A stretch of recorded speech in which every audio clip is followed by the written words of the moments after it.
All right. Hello, everybody. Hopefully, this is recording and not totally messed up. Stinky again. This is recorded right after that test video, so I meant it when I said I hopefully that this doesn't mess up. I gotta stop saying so much. Hopefully, I get better at that. I work in sales, so that's probably one of my biggest problems. Although I do sell a lot of stuff, I make a lot of money.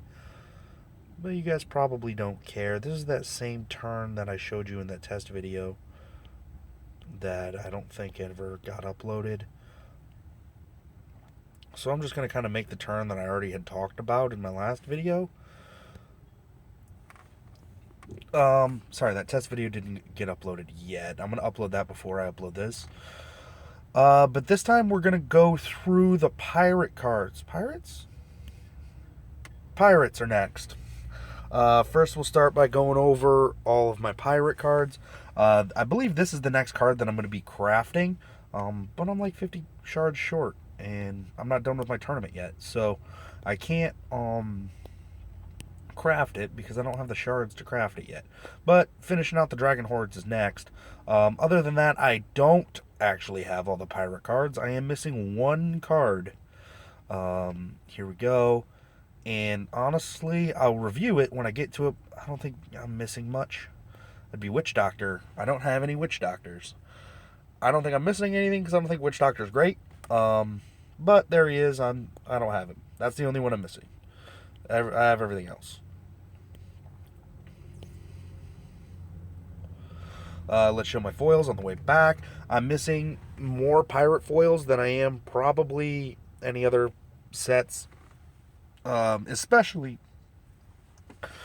maybe I'm missing more warlocks.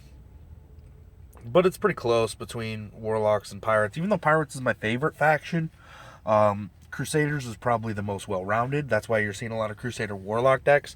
Number one, those play well with each other, and number two, they're popular right now with the synergies that they have together. But Pirates is my favorite, and we'll kind of go over some of that stuff as I go over the cards. Foils that I want to make, I definitely want Troll Gunners, even though I will never use them. Bobberts, I had a foil, but I charted it a long time ago, back before I cared about foils. Now I don't have it. I'm kind of bummed out because I do play Mono Pirates. Vileroth, I'd love to have a foil Vileroth. I think he's amazing. I'd love to have foil Poison Drakes. One-Eyed Maddie, kind of up in the air. I'd rather have Shodan. That's neither here nor there. This was my first foil legendary. It's Fortress of the Red Tide, and that's before it got turned into being terrible. When I cover Fortress of the Red Tide later, I'll kind of go over it. But Fortress of the Red Tide used to be awesome. It was in the perfect spot. And then they changed it and ruined it. But I'll touch on that later. Let's see here. Treasure Hunt, not good. Alright. But anyway, these are the foils that I have. Again, missing most of the AOD ones. Bobberts, I believe. Is Bobberts the only one that I'm missing that's not AOD? Let's find out. One-Eyed Maddie. Bobberts, One-Eyed Maddie. Uh. Uh. Smuggling rings, I know I don't have. Yeah, smuggling ring, I don't have. Yeah, that's it. So maybe I do have more of the pirate ones than I thought. But I suppose let's start from the beginning. Again, these are just going to be long videos. They're going to take me eternity to upload. Uploading from 4G takes forever. But I digress. We'll start with Corrosive Poison. Corrosive Poison can be useful. I have yet to see a deck where this card really shines, but it does have the potential, and here's the reason why. If you play I guess, Pirate Viking, this is a 0-drop buff. So if you're playing something like Triple Strike, this will give an additional 2 damage that people won't see coming, and you can do it as early as turn 7. If you get something in range, throw a couple corrosive poisons on it, you can turn, not dead into dead very quickly. But I have yet to see this be used, but it's got potential. I never use it, but it's got potential. I don't know why this says anything about bleed. I guess maybe it technically gives bleed 1, but without actually bleed. So there's that. Dragon's Horde. This card has just been talked about on the forums recently as being potentially too good, potentially not good. People are really trying to figure out Dragon's Horde. As with some of the other zero gold cards, and there's a bunch of them I'm going to cover, they all have their own pluses and minuses. Dragon's Horde does have a big downside. It deals, 5 damage to your castle. That's 1/6 of your life. If you're playing Magic the Gathering, that's like sacrificing 4 life to, ramp 3 mana. In Storm decks and stuff like that, they would be like, I don't give a fuck. But this is a totally different type of game. Usually that 5 damage can be mitigated. And it's rare when 5 damage decides the game. Usually it's games are landslides in one direction or the other based on control of the center. So 5 damage usually isn't that useful if you're playing against warlocks or something. You need to be careful, especially mono warlocks. But we'll touch on them later. The thing about these gold cards is I have a deck that plays all of them. It's a Crusader Pirate deck, and it plays all of these gold cards. And when you get up to close to max, you can play these gold cards, take you up to 10, and draw a card. So every single one of these can be, gain. This can be gain 2 gold and draw a card. This can be gain 1 gold and draw a card. Depending on where you're at as far as maximum gold, you can't go over 10. So you can play something very early. Let's say you're the second player. You can play turn 1, coin, Dragon's Horde, Sentry Golem. And then how do you deal with a Sentry Golem on turn 1? Vanishing Powder, then you're just winning. But if you're playing other stuff, then you kind of need to be careful. So Dragon's Horde can be useful. I would only play it if you build a deck to specifically run it. I wouldn't just throw it in a pirate deck because it's a pirate card. But it can be good. Merchant's Favor is probably the worst one, but then again, it is a starter, so it can't be that great. You need people to want to buy your cards as well as play your game to get the better cards. So it stands to reason by logic that this card's not going to be as good as the other ones that we're going to cover. But it doesn't mean Merchant's Favor is bad. This is probably one of the better starter cards. It does its job, and it does it well. It kind of sets the bar for what the other gold cards kind of shoot to be around. This is really generic, pretty self-explanatory. For the same reason as Dragon's Horde, it gives 1 less gold, but it doesn't have that huge drawback. But in a game where it's all about tempo, it's all about time, that 1 gold can be the deciding factor, and that's why people would play Dragon's Horde over Merchant's Favor.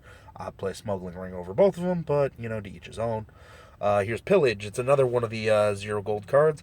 This one has a bit of a different upside. It deals 1 damage to a castle and 3 damage to a building. The reason why that's relevant is in that, number 1, it can kind of get the final damage on the base. Number 2, if you're at 10 gold and you draw Pillage, it's not just a dead card, draw a card. This will do 1 damage to the base and draw a card. It's like what Dark Bolt used to be, but cost less, only if you're at max gold, which may or may not happen. The 3 damage to a building I never use. I almost exclusively use this on the castle. But it can be good. And then number 2, as a kind of a side note, and this wasn't the idea when it was programmed, but I use this card. This is one of the reasons why I use Pirates in Lime Pop Stalemate Tournament, because I can deal 1 damage to my own base, gain a gold, and win the game. Here's Smuggling Ring. This card caused a lot of problems back before the patch. It used to give 2 gold for every enemy unit. So if they had 2 units on the field, for every unit they had on the field, it was a Merchant's Favor in and of itself. So if your opponent had 3 cards on the field, 3 creatures on the field, there's turned into 3 Merchant's Favors. You were able to ramp up to exorbitant amounts of gold, and you were able to do some stupid stuff. They toned it down a little bit, but it's still not bad. A lot of people probably sharded this when they got max value for it, and it doesn't look like you do anymore. But you used to get max value for this card when they originally patched it. But compared to Merchant's Favor, if your opponent has 1 unit, which they'll almost always have 1 unit, Smuggling Ring is a Merchant's Favor. If they have 2 units, then it's a Dragon's Horde. If they have more than 2 units, it's better than both. So Smuggling Ring, I like it better because it has higher upside. But these 2, you know what you're going to get. This one, not so much. So there's those. There's another gold card that we're going to cover later. It's very disappointing. You'll hear my horror stories. Here's Cripple.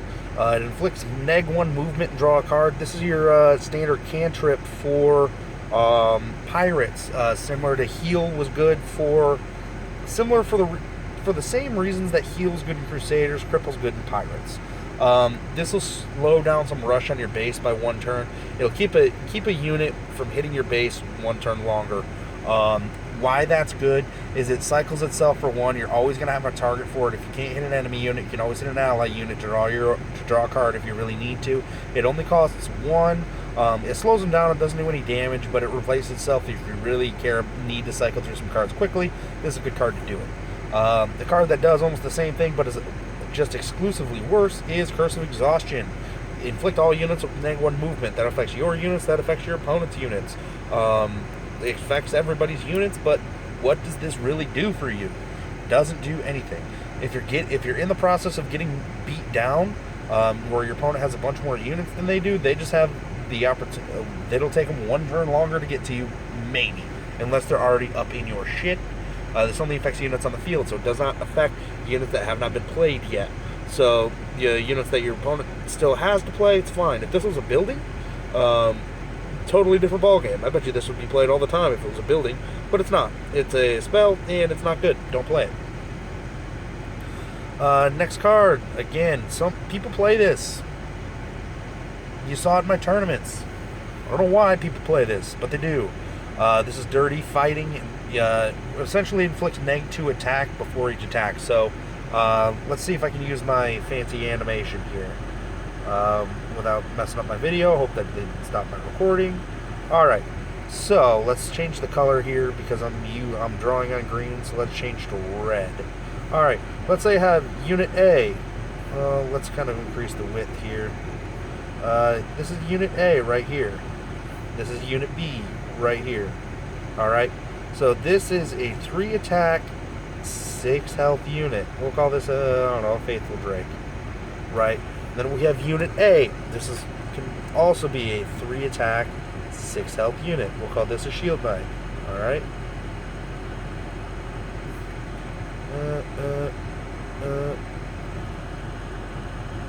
There we go. So I take Dirty Fighting and I put it on Shield Knight. Okay? Yay. So now he gets that attack. And then Shield Knight attacks this Faithful Drake. This attack reduces to 1. And then he damages my Shield Knight. So this would then reduce to 5. Then the next turn, if for some reason, obviously this would drop to 3. So we'd be looking at a 1-3 here versus a 3-5 here for the following turn. If the next turn B then attacks A, he deals the 1 damage here, right? Hopefully you guys are following this. He deals his 3 damage over here, kills it. Regardless, this would not be affected. Let's say, he put a buff here and changed this back up to 6. He would still end that turn with the 1 health. So it only works when the unit that you're attacking with, the unit that you enchant, attacks the opponent. There you go. You get all that? Great. What that means is this is offensive. This is a very offensive card. It needs to be offensive to use. However, all it does is debilitate your opponent. It doesn't actually kill them. So the unit can still be useful. See the draft game that I played where my opponent played Dirty Fighting and I wondered why. Don't play this card. It used to draw a card, so people used to play it. Now it doesn't, so still don't. Disarm, again, used to draw a card. Now it doesn't. Disarm used to give -2 attack, draw a card. Now it just gives -3 attack. It can neutralize cards like the Rat King, Skeleton, Shield Knight, Faithful Drake. It can neutralize a lot of stuff, so it can be useful. I would pick it in draft if I didn't really have anything better to pick. But Disarm is limited. It can take a Legionnaire from 6 health to 3 health. The 3 attack is pretty significant. However, it doesn't actually do anything to actually destroy the unit that you're worried about. So the unit that you're worried about is still going to continue to be a threat, whether you have Disarm on it or not. So make sure that you pay attention to that. Common targets for Disarm are Ragnar. They are Rat King, Shield Knight, stuff like that. Early game is where disarm is. When you're playing a late game, Crusader Pirate deck, disarm may be a pick for you to keep yourself from getting brutally murdered early game. But the longer the game goes on, the less disarm is useful. Such a Magic Cutlass, people play this card. I can see why, but I guess I don't really understand. It doesn't really do a whole hell of a lot. It gives a unit, any unit, yours or your opponent's, as been painfully obvious by the Ninja Pirate deck that was out there, +1 attack, and you draw a card. That +1 attack can take a card like Treant, where I would use Magic Cutlass, or what's that Viking one that does almost the same thing? Cloak of Protection. This thing. This and Magic Cutlass are essentially interchangeable. This gives an additional health at the cost of another gold. But this and Magic Cutlass are pretty useful. I would use it on something that has 4 attack if possible, like Treant or Dragon Knight. And you would draw your card. So if you want to filter through and you don't want to play Cripple, you can play Magic Cutlass. It'll get the job done. I usually don't play this just because I prefer Cripple, or, I don't know, Dragon Lore or anything else. I just don't think this really does enough to take a deck slot. But if you're really looking for that low drop draw card, Magic Cutlass is going to be it. Or Cripple. Alright, let's touch on Phantom Strike. This card's amazing. One of the best AOD cards that they released. This gives a unit an additional range. What that means is a 2 range unit now turns into a 3 range unit, so you get an extra attack. But the cool part is that a melee unit can hit at 2 range. So, what does that mean? That means no retaliation. Yes. Alright. Let's draw some illustrations about why this is cool. Number 1, there's a couple of cards that people wondered about when they were initially discussing this card. Number 1 is Swordsman. How does that work? I'm going to tell you. I don't know. I'm not sure. Because it seemed to be different every time that I've done it. Generally speaking, let's call this your Swordsman right here. This is Swordsman. Alright. And he has a range of, he's a 6-knot.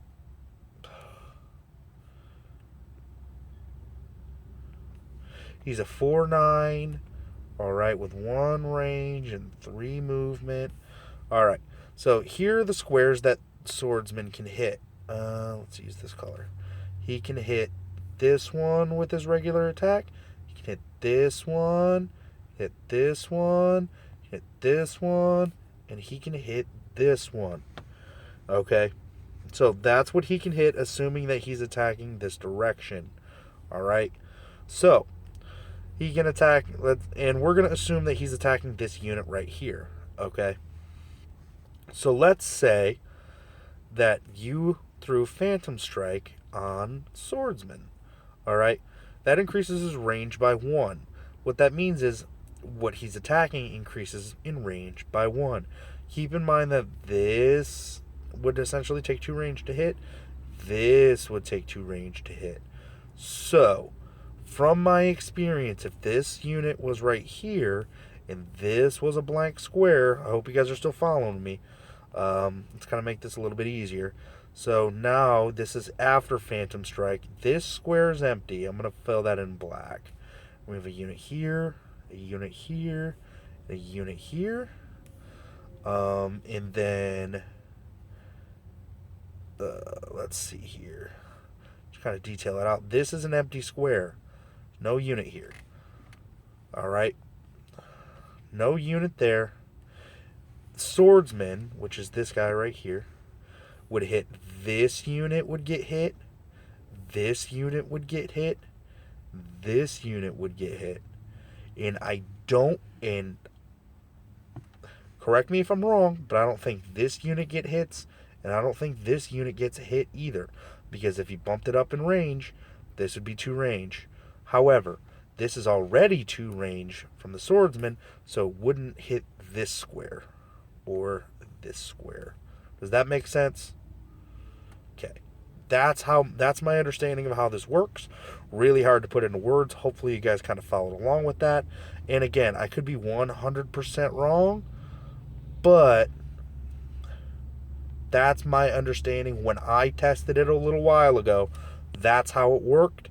I haven't tested it since then. I usually don't have that combination unless I play draft. So it could be up for debate. Okay, here's example number 2. All right, is a double strike. Yes. This is my favorite use of it. All right, so let's change colors a little bit. Let's go back to red. All right, we're going to be facing this direction because that's how it's easy for me to draw right now. So we've got your attacking unit right here. This can be Master of Arms, okay? We've got an enemy unit right here, directly diagonal from you, and an enemy unit right here. All right, let's go Phantom Strike. Yay. So let's give attack, kill this one, give a cat, kill this one. Both of these units get destroyed. No retaliation damage takes here. Yay. Or let's say you want to kill this unit. You want to attack the base that happens to be right here. And then you run a guy in here and attack. Yay. Or you're keeping a ranged unit back a little bit, and then you step him up. He's still 1 square short. You throw Phantom Strike on him, and then throw Triple Strike on him, and death. So hopefully I illustrated why this card's so good. This should be played. This is a solid removal option for pirates. That's kind of what I wanted to detail with this card, why it's so good. You should play this card. People generally don't play around it either. So you're going to have really good luck playing this card. Plus Sea Witch, I kind of like that art, even though she looks stoned. That looks like a giant green blunt instead of an arm, with some sideways boobies. So there you go. Cheap Dagger, don't play this card. It gives 2 attack and 1 gold on your next turn. That 1 gold won't draw you an additional card if you are maxed out. The 2 attack is not so great. Play Magic Cutlass, you'll have a better time. Combustible Poison, another crazy card. And see, this is kind of why I like pirates. They're complicated. Combustible Poison.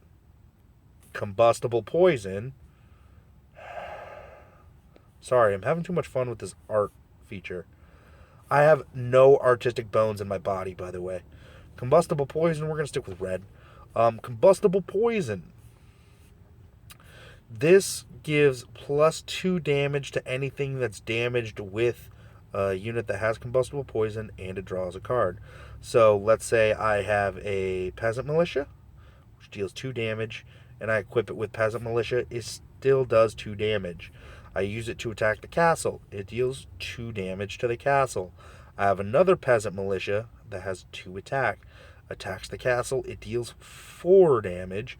2 from Peasant Militia and 2 from the Combustible Poison.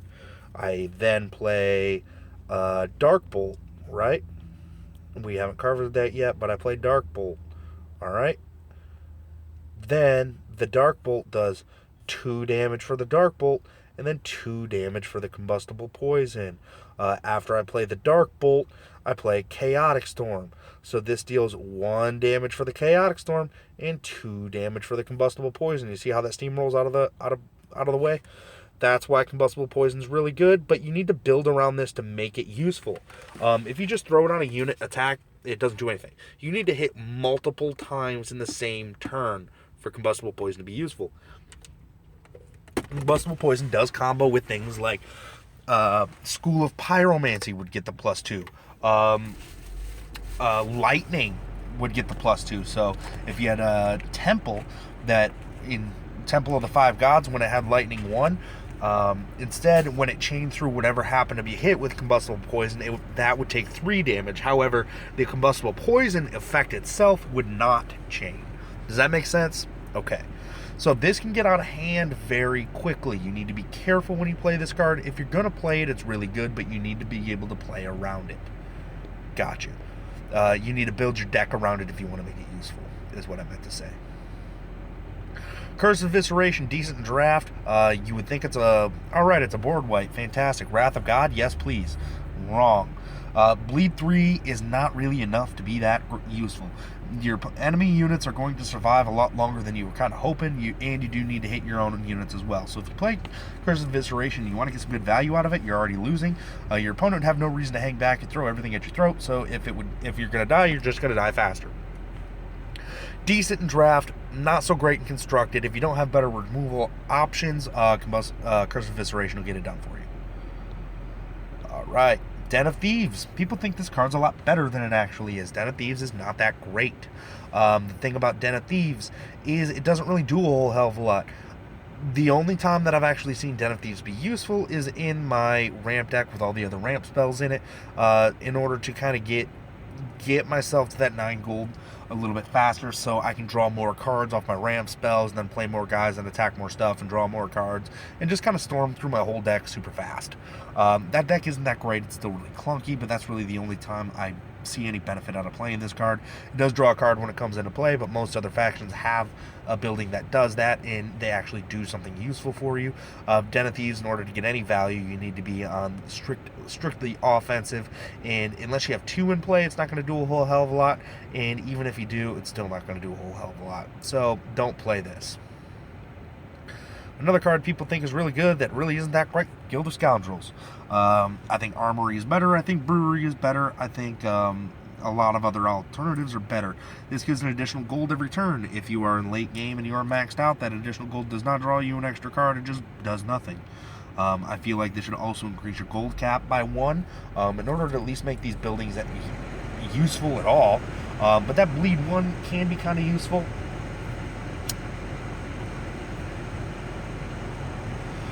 That Bleed 1 can be kind of useful, but it's kind of like an extra temple effect, but the bleed doesn't chain through temple anymore. So that extra 1 damage can be kind of cute. That's kind of why Poison Drake is so good, because it does have that innate Bleed 1. I just don't think Guild of the Scoundrels is all that useful, to be honest with you. And again, you need to be attacking in order for this to take effect. Pirates do have a lot of ranged units to avoid retaliation in order to make being able to attack valuably to make it useful. But a lot of times when people play Pirates, they don't play mainly Pirates and a little bit of other stuff. They play mainly other stuff and a little bit of Pirates. So Guild of Scoundrels, if you build around it, can be decent. Otherwise, I don't usually play it, especially since the gold change. I don't play gold buildings anymore. That includes this one. I honestly think another one that we're going to cover later is better. Hail Shot, a card that looks great, but isn't. This deals 4 damage. If it did 5 damage to an enemy unit and 2 damage to all nearby enemy units, this card would see play always. Since it deals 4 damage to an enemy unit and 2 damage to all nearby enemy units, it doesn't. This is one of those cards that's so close to being good but isn't. You can get value plays out of this if you play carefully, as you saw in the draft game. I got hit with a Hail Shot and it was actually surprisingly effective, or maybe you didn't and I'm just imagining that. But Hail Shot can be good, it just isn't. Don't play Hail Shot. Hidden Fees, don't play this card either. Here's the reason why. If you're playing draft, you can take Hidden Fees, because people have a tendency to play, what's that bad card? Suit of Armor. If you throw Hidden Fees on Suit of Armor, now they have a suit of Armor that's costing them 2 gold every turn. However, if you play this on any other unit, you know what they're going to do with that unit? Rush it down your throat to try to get it killed. Eventually, they're going to be able to recover. And unless you're able to put enough pressure on them or keep them from trading off their unit, it just doesn't do enough. It doesn't do enough. Don't play Hidden Fees, and you'll be happy about it. Don't play it. Highway Robbery, decent draft. For the same reason Alpha Strike was decent in draft. However, this doesn't replace itself like Alpha Strike does. This gains you 2 gold on your next turn, so it will ramp you a little bit faster. However, that additional 2 gold will not draw you a card. I learned that the hard way. Wow, this is neat. No thank you. I wish I had the little touchy box up there, but I don't. Okay. For the same reason that Alpha Strike killed units, Highway Robbery will kill units. And it's fairly good at it. The 2 gold just doesn't do enough. Don't play it. There's better removal options in Pirates. Alright, here's a card that I'm really sad about. Inevitable Betrayal. How dare they remove one of the most unique cards in the game for this piece of trash? This card, this fucking card.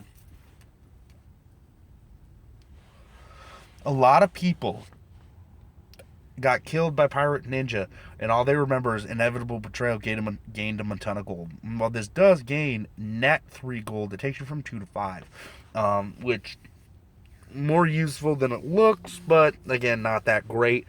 This card on its own isn't that great. I don't like it because you have to sacrifice a unit to gain that 3 gold, and you can't play it right away. I'd rather play Dragon's Horde. It's essentially the same thing, but you don't have to sack the unit. You just sack, your base. However, if you're going to throw that unit at the opponent anyway or trade that unit, you can neutralize the negativity of this card. However, I just don't like it. What I'm really pissed about, what they did with this card, and it still irks me, is why did they ever change it from what it was to what it is now? Why was Hemorrhage so bad? Let me tell you something. Hemorrhage was probably my favorite effing pirate card, and they changed it to this trash. You know what Hemorrhage did? It was the most unique effect in the game. And it was awesome. This is what Hemorrhage did. Here we go. Alright, Hemorrhage. Instead of this trashy text, it said, deals 3 damage. 3 damage for every tile moved. Alright? Tile moved. What does that mean? That means if you have a unit right here, right? This is a unit, it has let's say it's a swordsman, right? 4/9, right? It's not damaged. Alright, and then this is my castle over here. This is square 1, this is square 2, this is square 3. The Earth Swordsman's about to attack my castle. This is my castle right here. Castle.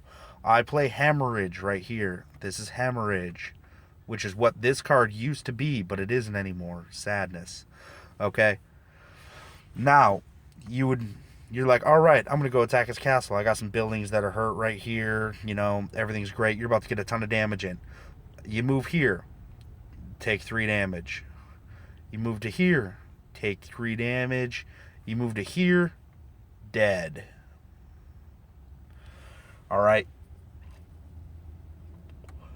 This essentially turned any unit that you wanted into a suit of armor. Or a POS. A sitting duck. Alright. This card was awesome. Alright. It didn't take there was no damage from knockback, because that was mandatory. There was no damage from stuff like winds. Alright, so no damage from that, no damage from winds. It was just when you move, it takes 3 damage. It can't be that hard to code because they have when it moves that heal 1 in Crusaders. So why is move take 3 damage bad, but move gain 1 life good? I don't understand. I want Hemorrhage back. I miss it. Pirates need that utility. It wasn't overpowered. You were still able to move a little bit. If you needed to move a little bit, up 1 square, down 1 square, depending on how strong you are, up 2, down 2. If you had something like a priest or a shaman or priest, you'd be able to heal your unit and move it, and then heal your unit and move it. You could throw a health buff down. That would give him just enough health to move a couple additional squares in order to get some value trades in. There was a lot of stuff that you could do if your unit was hemorrhaged. However, since they got rid of Hemorrhage, they removed one of the most flavorful cards in the game, and I miss it. Vontre won't hear bringing it back. For some reason, he likes this card, and this card sucks. Don't play Inevitable Betrayal. Merchant State, don't play it. There's better alternatives than this that does the same thing. This is a gold building.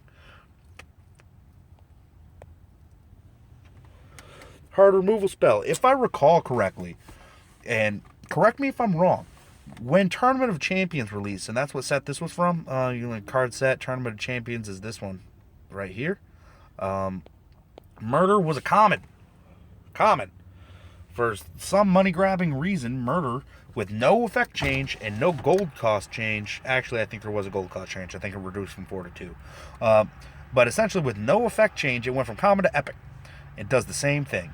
Like, I play this sometimes. If I feel like I need the hard removal, I play Murder. I generally don't miss the card that I discarded because I usually kill stuff that matters. If you waste it, you're not going to get the value. But if you were going to 2-for-1 something with your units anyway, you can discard something that's not going to be useful and play Murder and keep your useful guys on the field. I like Murder, but I usually only play 1. I generally don't play 2. Sea Witch is good. Watch out for Chaotic Storm.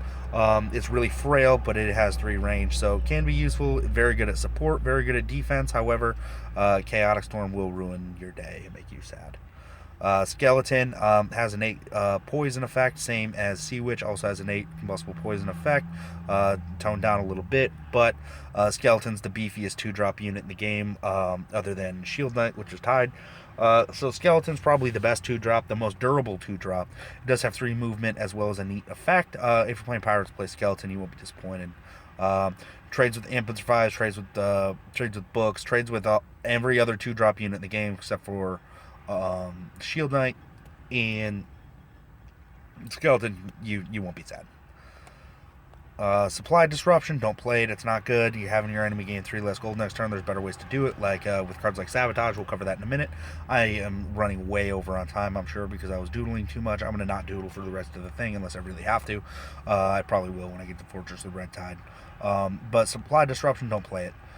Treasure Hunt, give a unit 1 attack and 1 health, gain 2 gold next turn. That 2 gold will not draw you an extra card if you are at 10 health, so this card really doesn't do anything. Give 1 attack and 1 health, no. Play Magic Cutlass instead. Bombardment, this is another card that's so close to being good but isn't. It deals 3 damage to everything, so deals 3 damage to castles, deals 3 damage to buildings, units, whatever. If it's in that 3x3, it does 3 damage. If this did 4 damage, or if it costed 2, this card would be played all the time. Since it deals 3 damage and it costs 3, it's just really hard to find a slot for it. Bombardment just doesn't do enough. It's so close to being good, and I'm sure that somebody can make this card good. I've tried, and I just can't. It's just so close. This is probably the closest card to being good that isn't in the whole game. Cynical Wager, don't play it. People think that you can do some cute stuff by drawing a card and gaining gold. However, if you are at 10 gold or close to 10 gold and your unit dies with Cynical Wager, you will draw the 1 card from the draw card. But if you go over 10 gold with the Cynical Wager effect, you will not draw an additional card. Don't play Cynical Wager for that reason. Dirty Job used to be Garrote, used to deal 3 damage and bleed 1, and it used to cost 1. That card was great. Dirty Job's still pretty good. Bleed 5, so it's at that 5 damage threshold. You gain an extra gold next turn. That extra gold will not cause you to draw an extra card. However, Dirty Job will kill units, so it is a removal spell for 3. Consider it to be Murder with a little bit of upside. However, Murder can kill some stuff that Dirty Job cannot. Dirty Job can be cleaned with Purge and stuff like that. So watch out for your bleed effects getting removed. However, play Dirty Job in Pirates, you won't be disappointed. Flurry of Blades, don't play this ever. Just doesn't do enough. It's like Darkfire or Cloak Flames, but this doesn't deal damage to buildings or bases. It only deals damage to units. At least I think. Maybe it does, but I don't play this card. It's not good. Fortress of the Red Tide. I'm a little sad about this one. This card used to be good. Now it isn't. Let's all cry about what Fortress of the Red Tide used to be. For those of you who don't know or don't remember, Fortress of the Red Tide used to be a 5/6 for 3. It used to gain 1 extra movement the turn it was played. So the turn it was played, it could move 2 spaces, and it started behind your castle. And I believe it could attack the turn it came into play. Yes, it can. It could attack the turn it came into play. So not only did they remove 2 attack, they made it so it cannot attack the turn it was played. They removed the charge 1 aspect of Fortress of the Red Tide. They also made you have to play it in the middle of the map. Compare this to other 3-drops like Faithful Drake, because that's the hot button card. Faithful Drake is a 3-drop that plays like a normal card with upside. It is a 3-drop that plays right in the middle of your opponent's camp. However, it can't even attack the turn it comes into play. It does have that 2 range, which usually doesn't do anything because Fortress of Red Tide is dead by the time you get to do anything with it. just don't play it. You're not missing anything by not having Fortress of the Red Tide. It used to be the best defensive unit in the game. Now it's terrible. I wish they changed it back.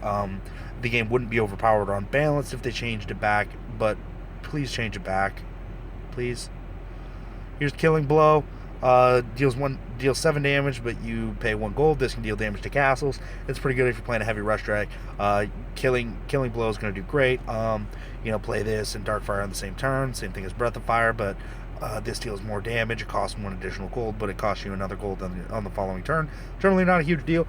Killing Blow, you're going to be pretty pleased with it. It can deal damage to castles, so keep that in mind. Slice and Dice. This is my avatar on the forums. Number one, I like the art. It's very unique. It's dark compared to a cartoony light style that most of the other cards have here. So this card's got dark art, which is kind of why it stands out to me. Number two, this is essentially murder.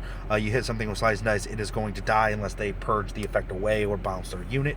But reducing their movement by 2, so they can only move 1 square or 0 squares a turn, deals 2 damage instantly, 2 damage on their next turn. So it goes from 2 to 4. 4 by the time your opponent gets a turn. Next turn 6, next turn 8. Eventually their unit's going to die and it's not going to move very far. Slice and Dice is fantastic. Play 2 of all the time Pirates, you won't be disappointed. Sniper used to be great, now it isn't. Now it gives -3 attack each time it strikes an enemy. That includes the base. However, this unit you can play this and hit the base on the same turn it comes into play. However, it can only attack once because it will get that -3 attack. Units with 0 attack cannot attack at all. So if you play Sniper and throw a Lightning Blade on it, you can fuck up lots of stuff. People don't see Sniper coming, so it's kind of a cute tech, but you're not going to get any value out of Sniper. The only way to make Sniper useful is if you have 2 training grounds in play, or you throw stuff like Jutsu Scroll or stuff on Sniper, but then you could do that same thing with other stuff. Don't play Sniper. Trading Post is best gold building. It draws a card when it comes into play, so it replaces itself immediately and allows you to ramp the following turn. Generally speaking, on turn 2, if I'm playing Pirates, I will use the coin and go into Trading Post. I don't trade anymore because that 1 gold doesn't do anything late game. It does not draw you an additional card, which you go over 10 gold with it, so it's sad. This card's pretty good. I like playing it in draft. The 3 attack and 2 health. You can play it early, right on curve. So you can play Skeleton turn 2, Veil Assassin turn 3. Turns that 2/6 Skeleton into a 5/8 Skeleton. You can have that shit on your base. Dealing with a 5/8 that early is very difficult to deal with. That's another reason why Dragon Horror is so good. Costs an extra gold the next turn. Generally speaking, not an issue. I play this in Tournament. I don't really play it in Constructed. However, in Constructed, you can be very good. You can throw this on things like Vampire. You can throw this on Skeleton, stuff like that, and have something really difficult to deal with in your opponent's base very early, and then generate yourself a fantastic attack behind it. So I like Veil the Assassin. Plus, I like anything that can buff Swordsman is good. Witch Doctor, I've played with it in draft a few times. I don't actually own this card, so take what I'm saying for what it's worth. I think the other 3 drops are better. I think this card's fairly weak. I think at Epic has a unique effect, but it doesn't really do a whole hell of a lot. The -1 attack before the enemy retaliates is pretty useful. Doesn't happen if enemies attack Witch Doctor. Backstab, I really like this card in draft. The reason for that, it deals 9 damage. Why is that 9 number important? What other unit has 9 that's very strong? That would be Earth Knight. Backstab kills Earth Knight without Earth Knight retaliating. If I'm playing draft, I pick Backstab just to kill Earth Knight specifically. Backstab's really good. It'll kill a big unit. It will not damage the base. If you're playing Tournament, Backstab's fantastic.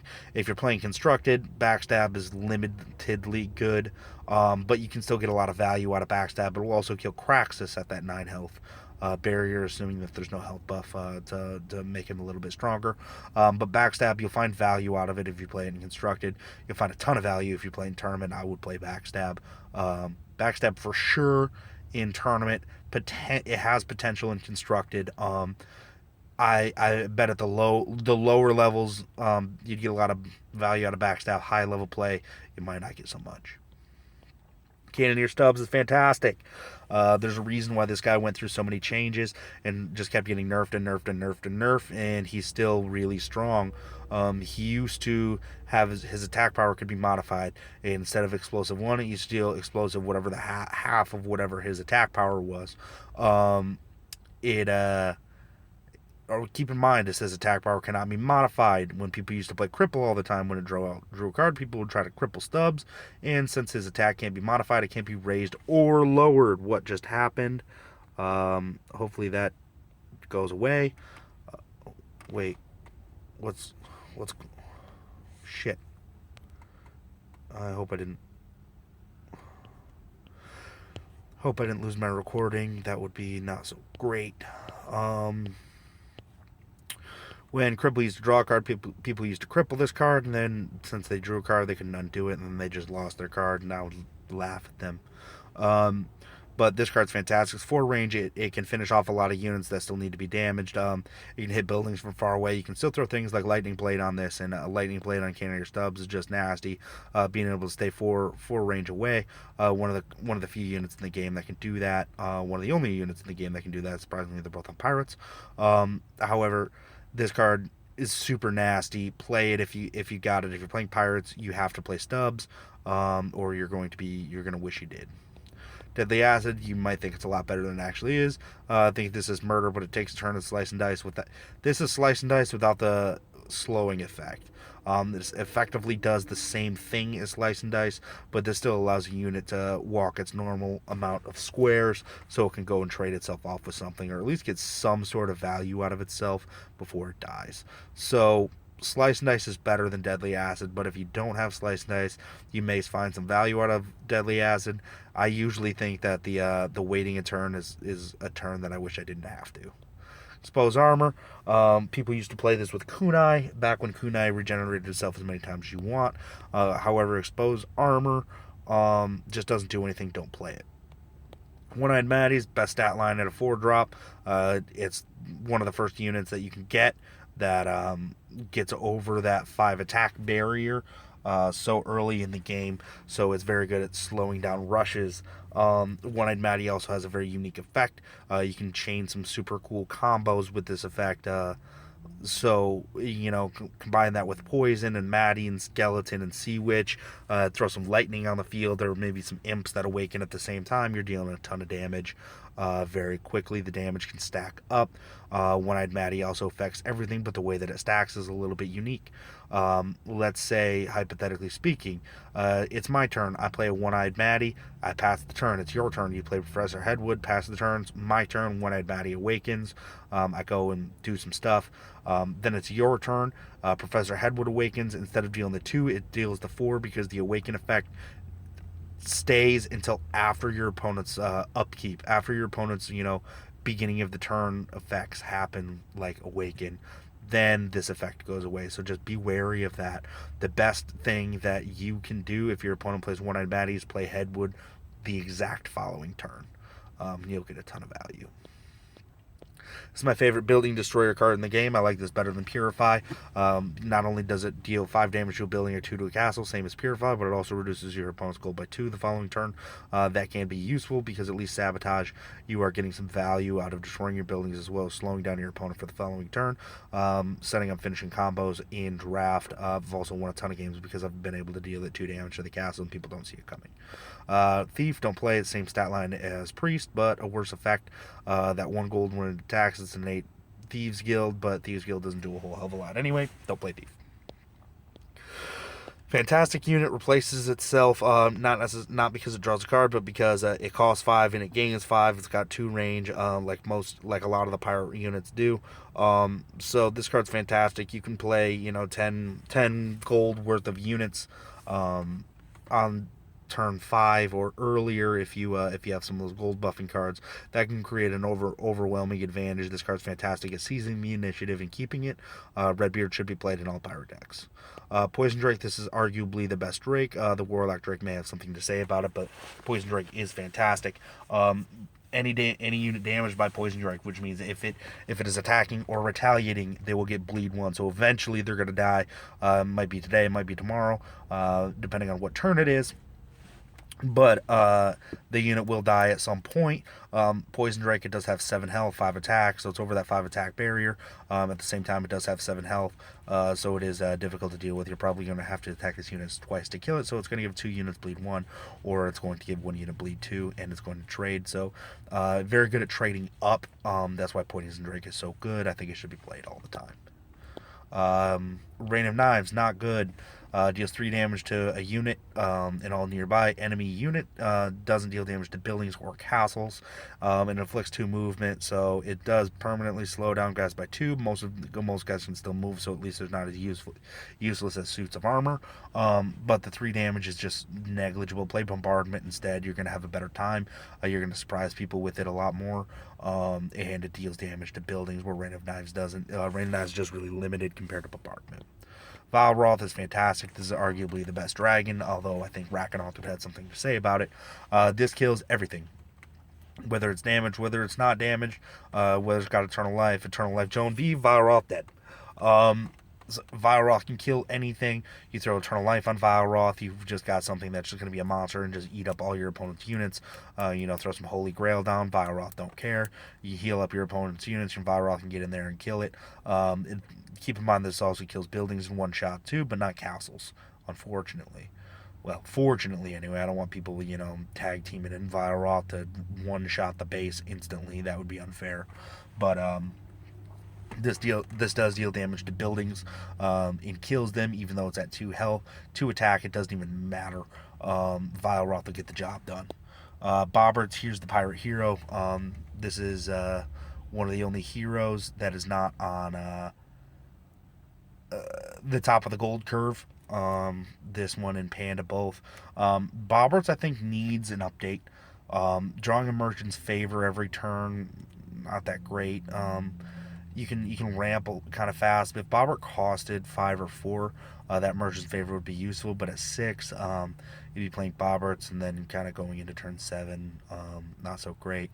It does allow you to combo off some late game units a little bit earlier, so when you ramp into Bobberts, but generally that's not a good idea, because if your opponent has answers for it, then you're just dead because you won't have any cards left in your hand. Bobberts is fantastic, though. If you're playing Mono Pirates, you're playing it to play Bobberts, you won't be disappointed. He will trade for 2 of your opponent's units, 2 of your opponent's cards at least every time. So he's at least going to give you value every time. But he's not going to win the game for you like cards like Brynjolf or Eye of Flame will. So keep that in mind. Mercenary, his card's essentially the reason, combined with all those other removal spells, that I really like, why I think Pirates is the best faction to get in draft. He's a 7/7 for 6. He comes out earlier than basically all the other endgame units. He does more damage than a lot of the other endgame units. He's just super valuable. You're not going to be disappointed playing Mercenary. If you're playing Pirates, play Mercenary. You'll be happy about it. Dealing 7 damage can deal with some of the other nasty cards like Valroth and Poison Drake that a lot of other units at this gold cost can't do. I think this is the only one that can get that high, save for maybe an Awakened Sentry Golem. Alright, we're just about at the top of the curve. Pirates curve out really low, even though they gain all that extra gold. Why they don't have any super high drop units, I don't know. You would think that they would have something anyway, since they have all that ramp, but they don't. So this is just about the top of the curve. Redbeard's Curse reduces health of all units to 1.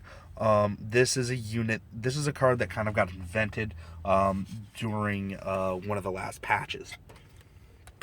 This card, what it used to do, and I can't even remember the name of it. It was an epic, and what it did is discard a guard and you gain control of an enemy unit. It was not limited by Insanity's effects. So you could gain control of a unit, it could move, and it could attack, and it was permanent. So you just kept that unit. So if your opponent played something really strong or invested a lot of tempo into playing something, you could be like, oh, Redbeard's Curse, thank you, and then run that unit away, and they're just kind of screwed. If there's a unit that you couldn't deal with, instead of killing it, you could just take it, and then your opponent had to deal with it. And like I said, that was permanent. That effect was way, way, way, way, way too strong. So they really had to tone it down. So they made this card, and Redbeard's Curse is not good. Don't play it.